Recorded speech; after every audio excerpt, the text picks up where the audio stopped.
the yellow brick road. Follow the yellow brick road. Follow the yellow brick road. Follow the yellow brick road.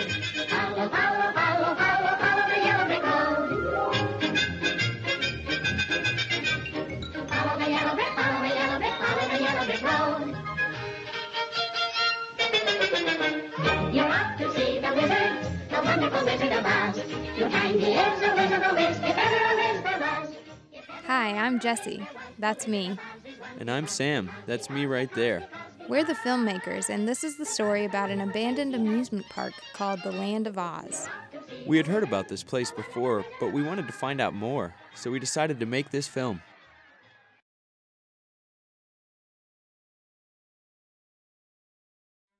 The story of the Land of Oz started with two brothers and an idea.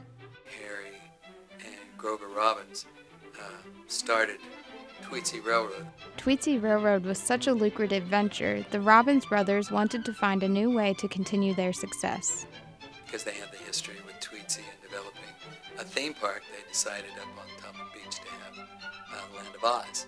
The park was among the top attractions in the Southeast during its first year. Longtime Boone resident Larry Cornelison remembers what it was like. When I was a child, every year the Wizard of Oz came on television. Black and white television. And so I really liked the story. And then when they built that, and my kids were young, we took them up there, and it was very impressive. It kind of made you feel like a kid again. It took me back to when I saw the movies and in real life, so it gives you that nostalgic feeling of being a kid again. The design of the park attempted to transform the landscape on top of Beech Mountain into the magical world of Oz. It's definitely magic. You know, it's the whole movie, the whole concept is magic. It was definitely colorful. I mean, they really had it. Everything was built was yellow and gold, and it was very nicely done. The park's various attractions enhanced its whimsical atmosphere and allowed participants a chance to become part of the classic story of Oz.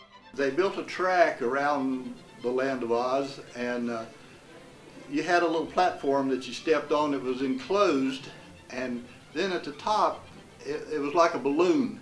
So the whole thing gave you the idea that you were in the balloon going over the Land of Oz. It was really a neat feeling. I think everyone enjoyed it. I was an adult, and I thoroughly enjoyed it. I think it would have probably made it if it hadn't had other problems.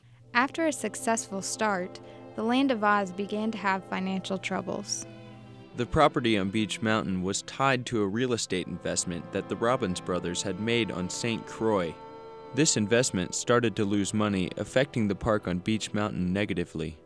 What really affected it was in 1972 down in St. Croix.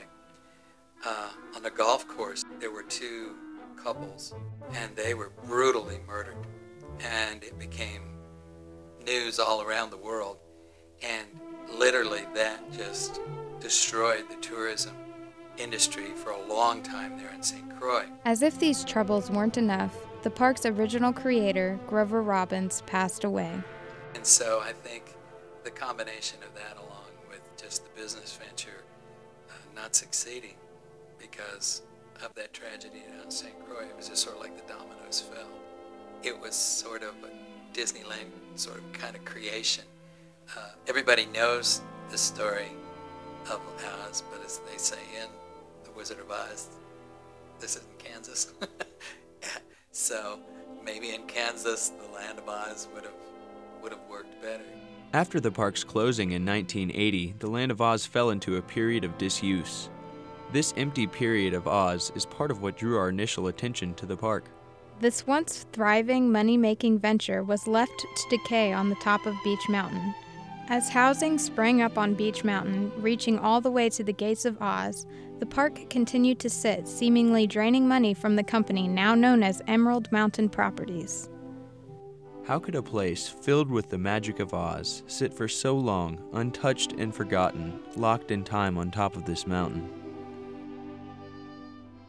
We felt a need to answer some of these questions, and so we went up to investigate. The majestic park, perched on the highest peak around, was visible from far off as we approached the gates. As we entered the park, evidence of decay was immediately apparent, and yet stepping into Oz, we could feel the presence of people who had walked these paths before. Despite the magic and bustle that once existed in the park, an eerie feeling of emptiness surrounded us throughout our visit.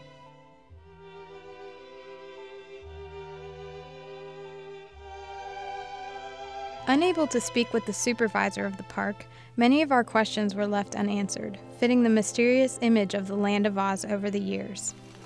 Why does it just sit here? While the reasons for this period of emptiness go unfound, there is no question that the magic that once existed in the Land of Oz lives on. 13 years after the park's untimely close, finally Oz flourished with life. As a tribute to the Land of Oz's former glory, the park's owners decided to open the gates to the public once again. For 1 weekend a year, the magic of Oz would return. It was called Autumn at Oz, and in 1993, the festivities began. All at once, the color and life burst back into Oz.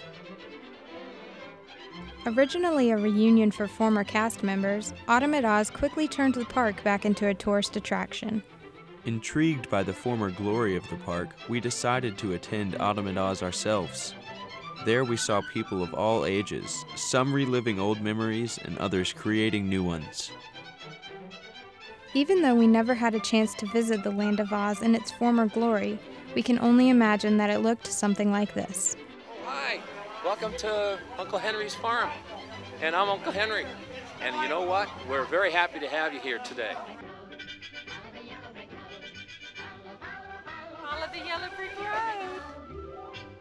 Well, we may not have uncovered all the answers we set out to find, but we can definitely say we discovered the magic of Oz.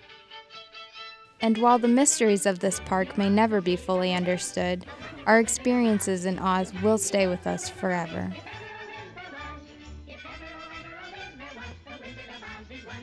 Because